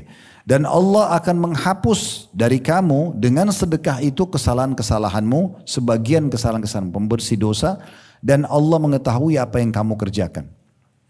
272-nya, laisa 'alaika hudahum walakinna Allah yahdi may yasha wa ma tunfiqu min khairin fali anfusikum wa ma tunfiquna illa ibtigha'a wajhillah wa ma tunfiqu min khairin yuwaffa ilaikum wa antum la tudhlamun. Bukanlah kewajibanmu hai Muhammad menjadikan mereka mendapat petunjuk. Setelah turun firman Allah ini, hai Muhammad sampaikan saja. Kami juga semua dai sampaikan saja. Orang terima enggak terima itu bukan urusan kamu lagi. Yang penting sampaikan, tinggal mereka mau amalkan atau tidak. Allah mengatakan para nabinya, bukan kewajibanmu menjadikan mereka dapat petunjuk, akan tapi Allah lah yang memberi petunjuk atau taufik kepada siapa yang dikehendakinya. Kalau ada bapak ibu yang bubar dari sini nanti tiba-tiba hati tersentuh, ya mulai sekarang saya komitmen akan sedekah karena Allah, saya akan berikan yang terbaik, saya tidak akan sakit lagi perasaan penerima dan seterusnya, maka itu berarti Allah yang berikan petunjuk ke bapak ibu sekalian. Ya. Lalu dikatakan, dan apa saja harta yang baik yang kamu nafkahkan di jalan Allah, maka pahalanya itu untuk kamu sendiri. Dan janganlah kamu membelanjakan sesuatu melainkan kamu mencari keridhaan Allah. Kalau kamu keluarkan semuanya murni hanya untuk mencari keridhaan Allah, bukan karena pujian manusia yang sering saya bilang hanya sepanjang lidahnya saja. Dan apa saja harta yang baik yang kamu nafkahkan, niscaya kamu akan diberi pahalanya dengan cukup, sedang kamu sedikit pun tidak akan dianiaya, tidak akan dirugikan. Kita infakkan 100 ribu, bukan 100 ribu datang, akan berlipat-lipat datang nanti hari kiamat. 273-nya, lil fuqara'i alladziina uhsiru fi sabilillahi la yastati'una darban fil ardi yahsabuhumul jahilu aghniya'a minat ta'affufi ta'rifum bisimahum la yas'aluna an-nasa ilhafa wa ma tunfiqu min khairin fa innallaha bihi alim. Berinfaklah kepada orang-orang fakir yang terikat oleh jihad. Nah, sekarang kayak teman-teman kita di Gaza, ini kesempatan emas. Ini jarang terjadi. Sekian tahun kita hidup, jarang sekali terjadi peperangan antara umat Islam sama orang non-Muslim kan?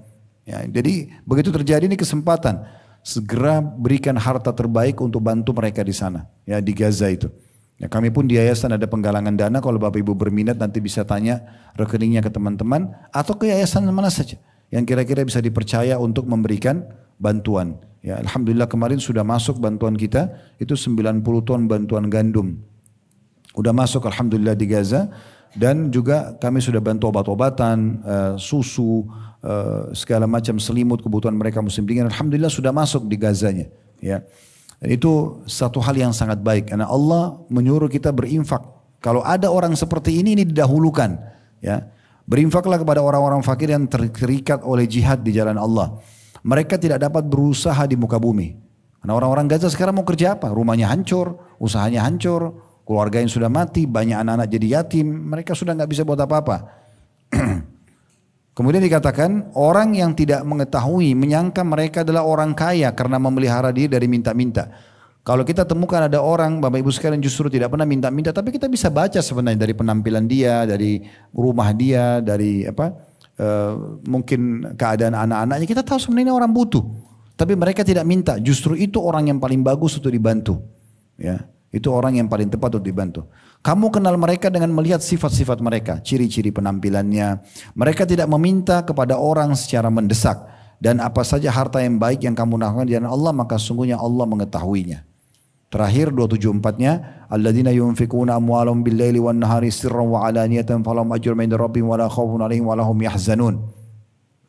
Orang-orang yang menafkahkan hartanya di malam dan siang hari, berarti sepanjang hari 24 jam terbuka kesempatan untuk bersedekah dan dianjurkan berulang-ulang.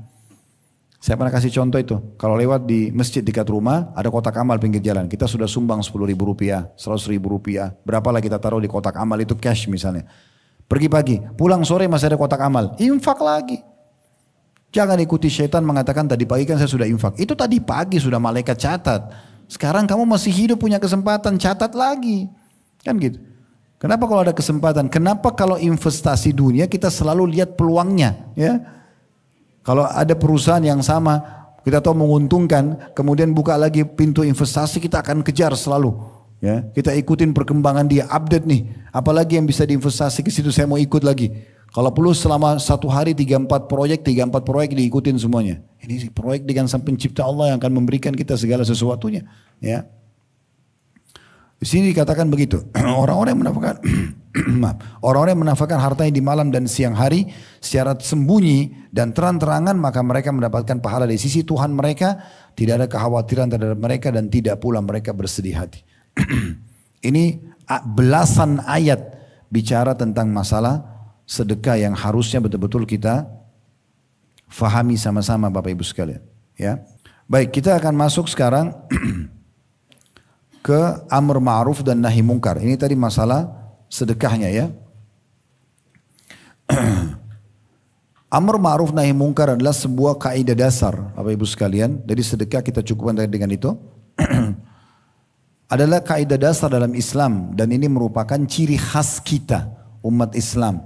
Kita memang umat yang suka amr ma'ruf, menyuruh dan menyeru orang-orang untuk berbuat kebaikan, dan juga nahi mungkar, melarang dari kemungkaran.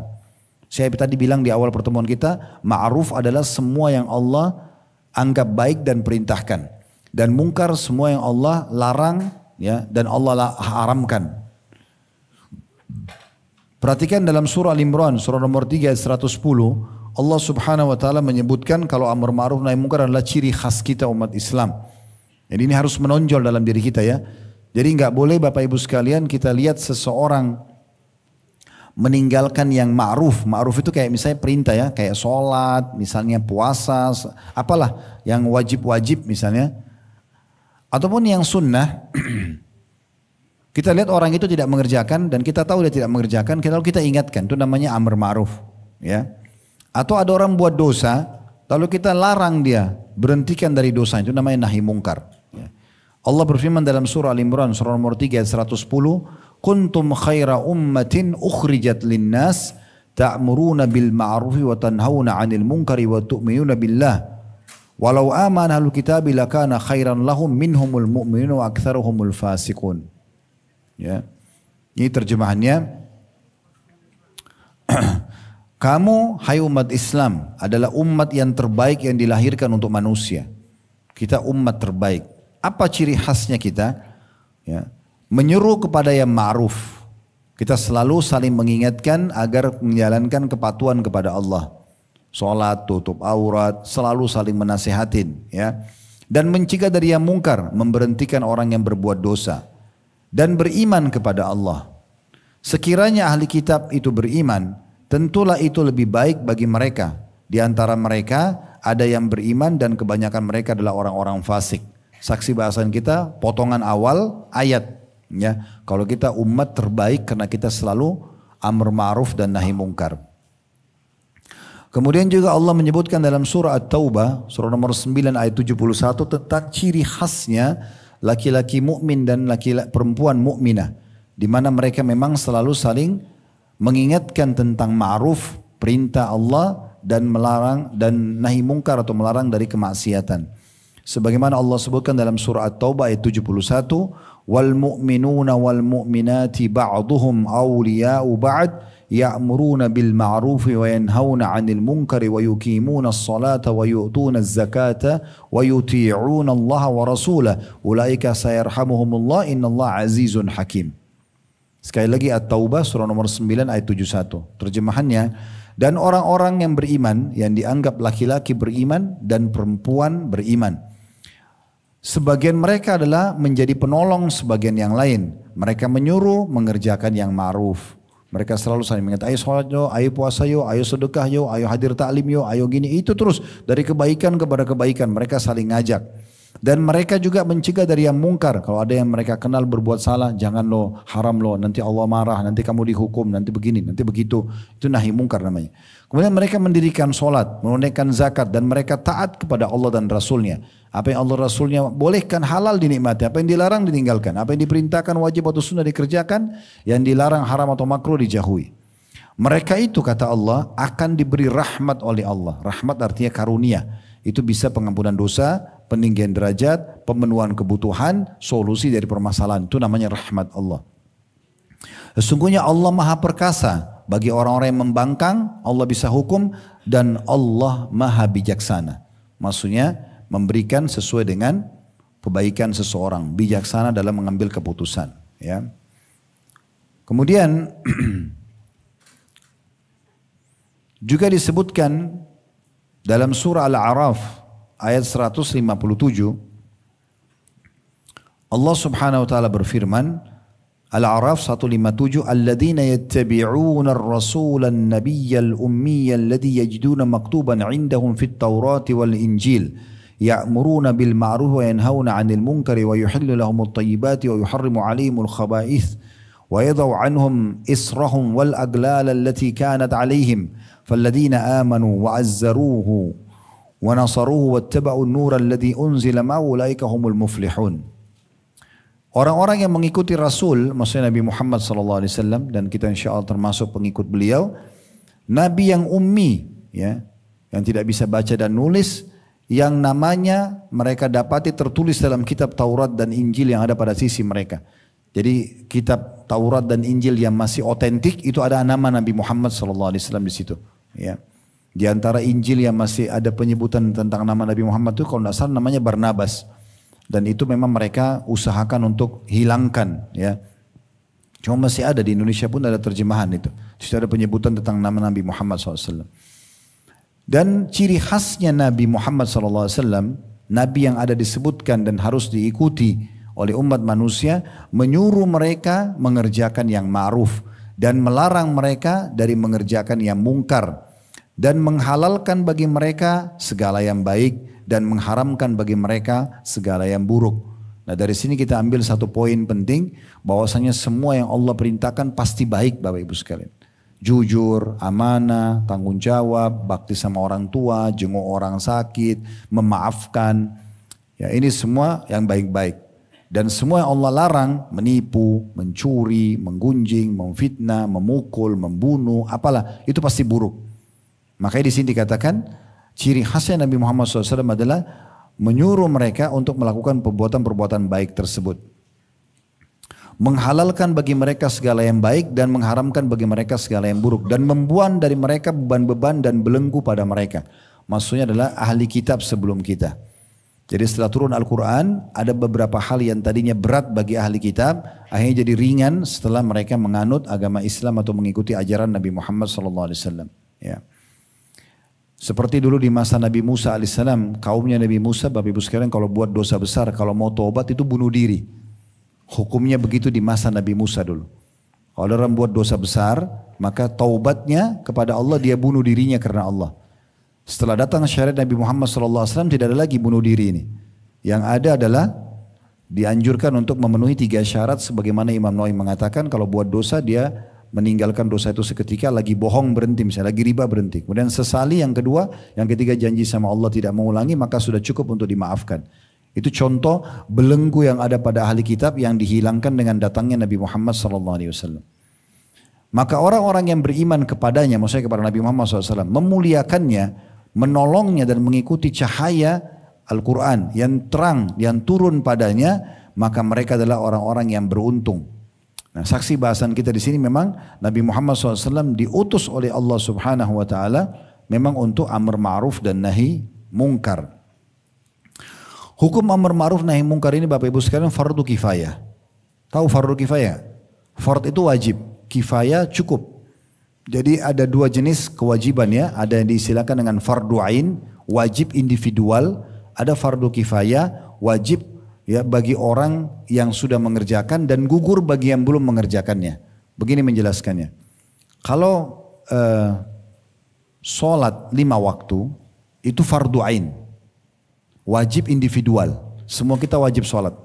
Puasa Ramadan, zakat itu namanya fardu ain. Secara individu dia wajib kerjakan. Kalau fardu kifayah, kewajiban yang kedua, maksudnya kalau sebagian kerjakan, sebagiannya yang lain sudah gugur kewajibannya, seperti sholat jenazah. Nah, sholat jenazah kalau sudah ada yang kerjakan, maka yang lainnya boleh tidak sholat. Walaupun sebenarnya lebih utama orang yang mengerjakan. Itu namanya fardu ain. Nah, ini mirip dengan salam. Salam itu kalau misalnya ada yang masuk ruangan kita ini lalu dia ucapin salam, Assalamualaikum warahmatullahi wabarakatuh. Sebelum ada yang jawab, semua kita kena hukum fardu ain. Semua kita wajib jawab. Tapi kalau ada satu ibu sudah mewakili Waalaikumsalam warahmatullahi wabarakatuh, maka yang lainnya jadi fardu kifayah. Yang lainnya sudah gugur. Boleh ikut jawab tapi tidak kena lagi dosa karena sudah ada yang mewakili. Itu namanya fardu kifayah. Nah, sholat jenazah, jawab salam, nah itu namanya fardu kifayah. Masuk dalamnya adalah amar ma'ruf nahi mungkar ini. Jadi kalau sudah ada satu orang kerabat buat kesalahan agama, pelanggaran. Kemudian sudah diingatkan oleh satu orang kerabat yang lain, maka kerabat yang sisanya itu hukumnya fardu kifayah. Mereka nggak ditanya lagi sama Allah karena orang itu sudah ada yang tegur. Nah, itu namanya hukum amar ma'ruf nahi mungkar fardu kifayah. Kalau tidak ada yang melakukannya maka wajib Bapak Ibu lakukan. Tidak ada yang ingatkan orang itu, maka kita wajib fardu ain. Tapi kalau sudah ada yang ingatkan, maka menjadi fardu kifayah. Seperti itu pendapat jumhur ulama. Pendapat jumhur ulama tentang masalah amar ma'ruf nahi mungkar. Tapi ini pahalanya besar sekali ya. Jadi jangan disia-siakan. Kalau ada orang yang meninggalkan sesuatu yang ma'ruf atau begini, kalau ma'ruf itu sesuatu yang diperintahkan walaupun orang tidak. Kayak saya sekarang lakukan ini datang ngisi ta'lim misalnya. Ini amar ma'ruf namanya, ya. Karena saya sedang menyampaikan ke Bapak Ibu tentang ma'ruf. Ini hukum Allah begini loh. Tadi kita bicara tentang sedekah, ini namanya amar ma'ruf. Kita ingatkan orang untuk atau motivasi untuk mengerjakan kebaikan tersebut. Ibu-ibu misalnya nasihatin suaminya. Ya seperti hadis tentang semoga Allah merahmati seorang wanita yang kalau dia bangun tengah malam, dia mau sholat malam, dia bangunkan suaminya. Kemudian kalau suaminya nolak, dia percikan air. Percik. Jangan pakai gayung ya. Nanti dia marah, dipercik sedikit. Dan semoga Allah merahmati seorang suami, juga sebaliknya yang bangun sholat malam, kemudian dia bangunkan istrinya, kalau istrinya nolak dia percikan juga air. Kalau keduanya bangun sholat berjamaah, suami istri ini, maka dua-duanya dicatat sebagai laki-laki dan perempuan yang banyak berzikir kepada Allah. Ya. Dan itu doanya akan mustajab dan segala macam keutamaan yang akan didapatkan. Dan ini sebenarnya keromantisan yang hakiki gitu ya, orang sama-sama suami istri mengerjakan ibadah bersama-sama. Nah itu contohnya. Jadi dia melakukan itu dengan cara-cara yang baik. Dalil dari sunnah adalah hadis riwayat Muslim, kata Nabi SAW, man ra'a minkum munkaran falyughayyirhu biyadihi, siapa yang lihat kemungkaran maka dia harusnya mengubah dengan tangannya. Tangan ini maksudnya power ya, seperti pemerintah kepada masyarakat, ya, orang tua kepada anak, suami pada istri, atasan pada bawahan, ya ini semua adalah power ya, dengan power. Ya, jadi ini saran saya bagi Bapak Ibu yang Allah berikan perusahaan ya, maka justru tunggangi perusahaan itu untuk kita jadikan sebagai ajang amar ma'ruf kita. Ya, dan nahi mungkar, maksudnya kepada staf-staf ini justru kesempatan. Ya, yang belum pakai hijab diberikan hijab, yang belum sholat diperintahkan untuk sholat di waktu sholat, ya. Kemudian kita terapkan peraturan-peraturan Islam pada mereka. Karena terlalu banyak di luar sana perusahaan-perusahaan orang non-muslim itu yang sengaja justru menunggangi kemampuan mereka untuk membuat umat Islam yang sedang kerja meninggalkan agamanya. Ya. Kami punya pengalaman itu hari waktu pertama buka restoran di Kalibata City sebelum pindah ke Condet sekarang. Itu setiap waktu sholat saya mengatakan tidak boleh terima orderan. 10 menit sebelum sholat gak boleh terima orderan. Tutup semuanya. Maka kita tutup rolling door-nya restoran. Karena waktu itu di mall pakai rolling door ditulis sedang sholat. Ada beberapa orang-orang muslim tetangga-tetangga kita di situ yang bekerja sama orang muslim datang kepada staf-staf kami lalu berkata begini, di situ disuruh sholat ya? Kata staf kami iya, bahkan di sini tidak boleh kalau nggak sholat, disuruh tutup gitu. Oh enak bener ya, mereka bilang begitu tuh pengakuannya. Kalau kami jangankan sholat 5 waktu untuk disuruh, sholat Jumat aja nggak boleh. Iya. Dengan alasan itu nggak ada urusan sama saya, ini kan akad kerja kamu, kamu harus kerja. Jadi banyak orang Islam yang tinggalkan sholat Jumat karena pekerjaannya. Saya pernah masuk ke satu swalayan mau beli pakaian. Ini kejadian saya alami sendiri. Kemudian ada orang mungkin kenal saya itu beberapa muslimin, Ustaz minta foto Ustaz. Maaf, kalau sama perempuan saya nggak foto. Kecuali ada laki-lakinya, ada mahramnya atau ada laki-laki yang temani rame-rame mungkin. Kalau untuk berdua tidak. Dan juga tidak berhijab. Kebetulan yang minta foto itu beberapa pegawai perempuan tidak berhijab. Lalu saya bilang tidak berhijab. Lalu mereka tuh nyeletuk bilang gini, Ustaz sebenarnya kami berhijab Ustaz, cuma kena tuntutan kerjaan. Jadi kalau keluar dari sini kami pakai hijab. Coba. Jadi mereka tunggangi kekuatan mereka itu, pekerjaan mereka untuk menindas kita supaya tidak jalankan perintah agama. Loh kenapa sekarang kita tidak balik? Kenapa kita yang punya perusahaan Islam, Muslim kita terapkan itu? Wajibkan mereka pakai jilbab, wajibkan mereka sholat, wajibkan mereka belajar ikut taklim. Itu bagus banget. Beberapa perusahaan alhamdulillah sudah terapkan saran kami ini sampai taklim itu kayak begini majelis ilmu itu kewajiban semua stafnya harus hadir. Dan itu akan baik kan, belajar kejujuran, belajar amanah, akan membantu sebenarnya juga prestasi di kantor. Jangan dianggap itu buang-buang waktu, sama sekali tidak. Saya pernah itu hari diundang ke Jepang oleh KBRI kita beberapa tahun lalu. Ngisi sekitar 10 harian waktu itu di 10 awal Ramadan. Saya sempat ketemu dengan beberapa orang kita bekerja tapi cukup jauh dari Tokyo waktu itu. Kalau tidak salah mereka bilang mereka masih 6 jam naik kereta api, cukup kereta cepat. Cukup jauh kalau 6 jam. Mekah Madinah aja sekarang 400 kilo itu cuma 2 jam 40 menit. Ini berarti jauh banget jaraknya. Tapi mereka datang ke KBRI untuk hadiri pengajian kami waktu itu. Terus mereka bilang, Ustaz saya sama teman saya ini orang-orang ini sama-sama muslim, kami kerepotan kalau sholat. Karena nggak diizinkan. Apa yang harus kami lakukan? Tetap harus sholat mas. Gimana caranya nggak sholat? Oke saya tanya sekarang, saya bilang pada 2 orang kita itu. Kalau mas pamit ke toilet diizinkan nggak? Diizinkan. Dikasih batas waktu nggak? Enggak. Oke. Kalau mau makan ada waktu makan, ada waktu makan. Dibatasi nggak? Ada batas tapi 1 jam. Oke. Sekarang kalau tidak boleh sholat, oke luangkan waktu ke kamar mandi. Di waktu sholat itu wudu, kemudian sholat aja. Di gang-gang pabrik, di gang kantor itu. Karena nggak ada solusi untuk meninggalkan sholat. Tapi begitulah mereka memperlakukan umat Islam. Tidak dikasih kesempatan untuk ibadah. Nah, itu penting untuk dipahami. Kemudian yang kedua kata Nabi SAW, fa'ilam yastati fa bilisani. Kalau yang tidak mampu maka baru dengan lisannya. Tidak punya power maka dengan lisan nasihatin. Saya bisa nggak kasih masukan. Saya pernah pelajari begini, saya pernah tahu begini. Ya. Tapi ingat ya, ada syaratnya juga untuk amar ma'ruf ini kita harus punya ilmunya ya. Jangan sampai ibu menasihatin orang tentang sholat, ibu sendiri nggak sholat. Ibu sendiri tidak tahu caranya. Kita sudah tahu, kemudian kita tinggal ajarkan kepada orang, gitu ya. Dan yang kedua harus kita tahu bahwasanya nasihat yang kita sampaikan ini akan lebih besar maslahat daripada mudaratnya. Kayak misalnya ibu mau nasihatin seorang yang sedang mabuk, nggak ada maslahatnya, dia lagi teler nggak paham, gitu kan? Maka di situ kita tidak menegakkan ya ma'ruf itu pada dia karena dia belum paham. Kecuali memang masih ada celah kita bisa memberikan nasihat dan mungkin dia masih sadar, tapi kalau tidak kita harus paham masalah ini. Fa illam yastati fa biqalbi. Kalau tidak mampu dengan lisannya, dia nasihatin mungkin tidak bisa dijangkau. Kita lihat kemungkaran di TV, di media, nggak mungkin kita ingatkan. Ketemu langsung nasihatnya nggak mungkin. Maka bisa dengan hatinya.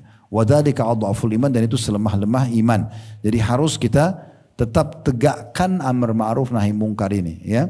Dan insya Allah orang yang melakukan ini maka akan banyak sekali manfaat datang kepada dia. Saya pernah punya pengalaman, Ibu sekalian, masya Allah, semoga Allah jaga beliau. Saya pernah bertemu dengan seorang dulu, saya kenal, dan beliau juga jurusan agama gitu. Ini cerita mungkin 20 tahun yang lalu atau lebih gitu. Saya ketemu di Jakarta, saya waktu itu masih tinggal di Makassar. Ketemu di satu kantor lembaga keagamaan. Terus ngobrol-ngobrol, oh ternyata sama-sama gitu ya. Di jurusan agama kami juga satu fakultas. Kemudian saya cuma tanya, antum ada kegiatan taklim gak? Dia bilang gak ada Ustaz. Ini cerita 20 tahun yang lalu. Gak ada taklim. Kenapa gak ada taklim akhi? Antum 4 tahun, 5 tahun kuliah agama, terus gak dipraktikin, ini Allah akan tanya pertanggungjawabannya nanti hari kiamat. Terus dia diam gitu. Terus saya bilang sama dia, begini aja. Kenapa antum gak buat minimal mulailah sepekan sekali saja. Sepekan sekali, malam apa, hari Rabu, hari Kamis, buat satu dulu, bedah satu buku di masjid terdekat dengan rumah antum. Mulai aja dulu. Satu. Kalau sudah berjalan, antum merasa masih lebih lowong, oke, sepekan 2 kali, sepekan 3 kali. Tuangkan ilmu ini, itu amar ma'ruf nahi mungkar. Mengajak orang berbuat baik, nanti orang kerjakan, antum akan panen pahalanya. Atau ada orang buat kemungkaran, dia berhenti karena tahu ancaman yang antum sampaikan. Udah, dia bilang, ya jazakallah khair, salaman. Saya pikir orang itu mungkin tidak terima gitu ya. Biasa aja responnya. Mungkin 5-6 tahun, 7 tahun lah setelah itu. Saya pindah ke Jakarta, kemudian saya isi taklim di satu masjid. Kebetulan masjidnya 2 lantai. Saya ngisi lantai 2 itu orang-orang dewasa semua. Bapak, ibu-ibu yang sudah dewasa. Di lantai 1 rupanya ada satu ustadz ngisi buat anak-anak muda. Saya begitu turun dari tangga, ustadznya berdiri lalu salaman sama saya. Dia kayak familiar sekali. Tapi saya nggak ingat wajahnya. Setelah ketemu salaman, Ustadz antum lupa sama saya. Siapa ya? Oh ternyata orang yang saya nasihatin yang 7 tahun lalu itu. Gitu kan. Dia sudah berubah performan, sudah ada jenggotnya panjang, udah berubah. Terus, oh iya. Terus langsung dia ucapin kata-kata begini. Saya ingat terus itu. Dia mengatakan, jazakallah khair Ustaz. Semenjak antum nasihatin itu saya mulai berpikir, benar ya. Jadi semenjak itu dia terus mengajar. Sampai hari ini masih mengajar. 1-2 kalimat yang kita sampaikan. Kita berikan masukan, orang bisa jadi baik. Berapa banyak pahala kita panen? Kenapa mau masuk surga sendirian? Gitu kan? Berbuat sendiri nggak mau nasihatin orang, enggak, berikan masukan. Mungkin positif sekali, gitu kan? Maka ini salah satu efek daripada perbuatan-perbuatan baik itu. Ya, bagaimana banyak orang yang taubat karena nasihat, banyak orang yang bekerja berbuat kebaikan justru karena nasihat, maka jangan haramkan diri kita dari pahala amar ma'ruf nahi mungkar. Sebagai penutup Bapak Ibu sekalian, tinggal kita jadikan atau pegang sebuah kaidah penting dalam masalah amar ma'ruf nahi mungkar. Ya, yang pertama harus berilmu. Ini harus berilmu. Memang harus punya ilmu. Jadi apa yang Bapak Ibu mau sampaikan dari yang ma'ruf, mau luruskan dari yang mungkar, itu harus Bapak Ibu tahu ini memang ma'ruf, ini memang mungkar. Harus ada ilmunya. Jangan sampai ibu menganggap itu mungkar, tapi sebenarnya dia bukan mungkar.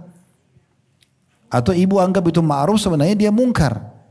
Maka kita harus punya ilmunya. Dan ini kita bahas per kasus. Kasusnya misalnya, ada kasus tentang masalah orang tinggalin sholat. Nah berarti kan tentang sholat yang sedang kita bahas. Kita cari ilmunya di situ, kemudian baru kita bicarakan. Contoh seorang istri menemukan suaminya nggak sholat. Oke, kasusnya adalah masalah sholat sekarang. Ini mungkar, dia nggak sholat. Kita dalamin dulu tentang keutamaan sholat, baca beberapa artikel tentang itu, kumpulin ya, data-datanya, potongan ceramah, visual, audio, semuanya. Setelah kita punya ilmunya, kemudian baru kita jadikan itu sebagai argumentasi diajukan kepada suami nantinya. Gitu kan? Itu contohnya. Jadi kita punya ilmunya. Begitu juga dengan mungkar. Ya, kalau itu betul-betul kita tahu memang tidak boleh dalam agama mungkar, orang itu melakukannya, maka kita baru sampaikan pelurusan tentang hal tersebut. Yang kedua, ikhlas kepada Allah Subhanahu wa taala. Artinya dia betul-betul ingin mencari pahala, bukan karena riya, bukan karena ingin dipuji sebagai seorang alim atau yang semisalnya. Karena memang kata Nabi SAW, Allah tidak terima amal kecuali yang ikhlas karenanya. Kemudian yang ketiga, dia harus menggunakan hikmah. Hikmah itu bijaksana. Dia ngomong dengan bahasa yang tepat, retorika yang tepat, sikonnya, situasi dan kondisinya tepat. Ya. Jadi nggak ada efeknya atau efeknya sangat kecil kalau kita sedang nasihatin orang yang emosional. Lagi marah-marah, terus kita bilang saya duduk sebentar saya nasihatin kamu. Mungkin dia nggak mau dengar. Ya. Jadi kita redahkan dulu keadaan baru kemudian kita bisa memilih tempat dan waktu yang tepat. Jangan suaminya ibu lagi pikirin utang yang menumpuk, lalu ibu datang bicara, saya mau nasihatin deh kamu kan tidak sholat malam tadi malam. Ya. Itu nggak nyambung. Berikan dulu dia solusi dari permasalahan dia, kemudian baru kita masuk ke masalah hal-hal yang baik. Mungkin nanti setelah kita, solusinya mungkin kita bisa jual aset ini, kita bisa begini. Jadi ada solusi bagi dia, kemudian kita mengatakan nanti kita sempurnakan mungkin dengan berdoa kepada Allah, kita sholat malam dan seterusnya. Ya, itu contohnya.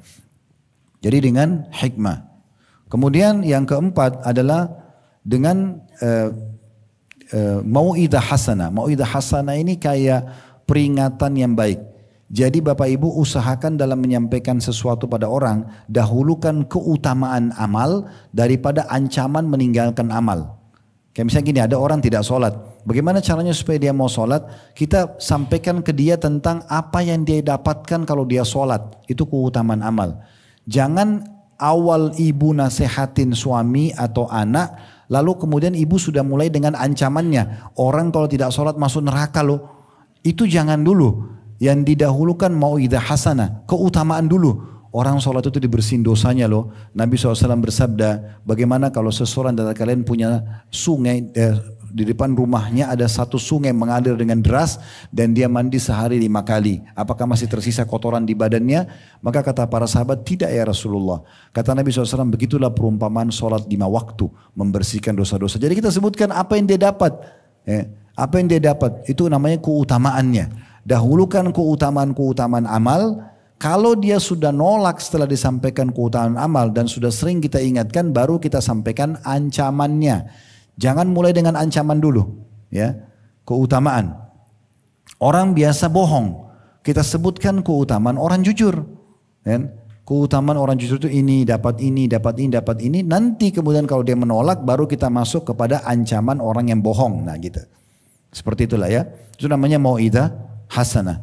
Kemudian yang terakhir, yang kelima adalah jidal billati hiya ahsan, atau berdebat pun dengan cara yang baik. Berbicara dengan cara yang baik. Kalau misalnya dia beradu argumen dengan kita, suami kah, istri kah, anak kah, teman kah, bawahan, atasan, mereka beradu argumen, maka kita layani saja. Enggak masalah. Jangan kita menyampaikan amar ma'ruf nahi mungkar tapi kita mau satu kali penyampaian orang itu harus terima. Enggak, mungkin dia punya argumentasi. Ya kita sudah terlanjur buka pintu itu, ya sudah kita harus terima pintu diskusi dan dialog dengan dia. Enggak apa-apa, ya, sebatas ilmu kita. Kalau kita masih tahu, oh ya tapi setahu saya begini, ini loh buktinya, ini loh artikelnya. Setiap saat kita bisa ketik di Google kan. Kalau dia lagi ngomong, oh kayaknya dia butuh ini nih. Kita ketik, mungkin ada artikel yang bisa kita coba dibaca ini misalnya. Ya ini semua adalah adab-adab dalam amar ma'ruf dan nahi mungkar. Allahu a'lam. Baik, dan ada poin juga mungkin saya tambahkan. Tadi itu yang kelima ya. Yang keenam itu tidak boleh kita sendiri menjadi pelanggar. Ya, ini termasuk ya. Jangan sampai kita suruh orang jujur tapi kita bohong. Jangan sampai kita suruh orang sholat kita sendiri tidak lakukan. Jangan sampai kita suruh orang sedekah kita sendiri nggak sedekah. Ya.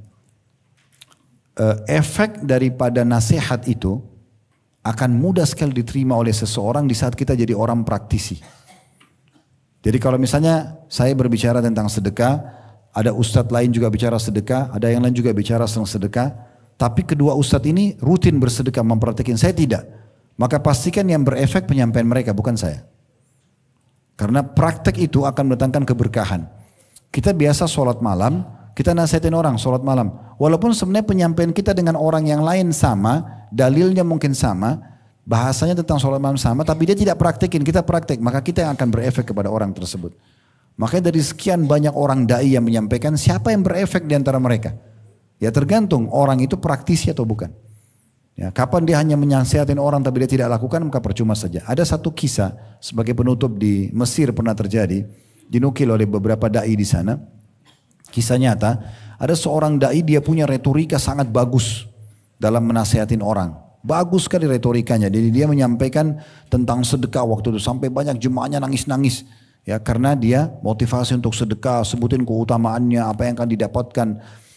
Kebetulan salah satu yang hadir di masjid anaknya dia sendiri. Begitu selesai bubar ceramah, orang semua pada ngumpulin sedekahnya, dia pulang ke rumah, anaknya lagi ngumpulin juga punya dia untuk sedekah. Kata ayahnya, kamu mau ngapain? Dia bilang saya mau sedekah. Tadi kan ayah motivasi kami sedekah. Dia bilang bukan itu untuk mereka, bukan untuk kita. Ada orang begitu subhanallah. Dia jadikan dakwah itu sebagai profesinya saja. Tidak penting bagi dia praktekkan atau tidak. Jadi jangan terpengaruh hanya dengan retorika, tapi orang itu kalau praktisi akan berefek sangat baik. Akan membawa apa yang disampaikan akan berbicara dengan hati kita dan akan membuat kita mau berubah menjadi lebih baik. Nah seperti itu kurang lebih. Jadi usahakan apa yang kita mau lakukan atau kita nyeru dari kebaikan, melarang dari kemungkaran, kita termasuk orang yang pertama mengamalkannya. Makanya Imam Malik rahimahullah, seorang ulama madhab, ya, gurunya Imam Syafi'i, pernah beliau ditanya tentang keutamaan bebasin budak. Beliau tidak jawab hampir 1 bulan. Tidak jawab itu. Setelah berjalan sekian lama, baru dia tanya ke majelisnya lagi. Siapa yang bertanya bulan lalu tentang keutamaan bebasin budak? Orang itu angkat tangan, saya. Kata Imam Malik, ini loh keutamaannya. Disebutin hadisnya, disebutin keutamaannya. Orang itu habis tanya, wahai Imam, kenapa anda baru jawab sekarang? Kata Imam Malik, karena semenjak kau bertanya, saya kumpulin uang dulu. Untuk saya beli budak, saya bebasin, baru saya ajarin kamu. Begitu luar biasanya mereka dalam mempraktekin dulu baru ngajarin kepada orang lain. Jangan sampai nanti kita masuk dalam firman Allah Subhanahu wa taala, kabura maqtan indallahi an taqulu ma la taf'alun. Sungguh berat di sisi Allah kamu mengucapkan apa yang kamu tidak kerjakan, ya. Kamu mengucapkan apa yang tidak kamu kerjakan. Jadi dia sudah ucapkan tapi dia sendiri tidak praktek apa yang dia ucapkan itu. Allahu a'lam.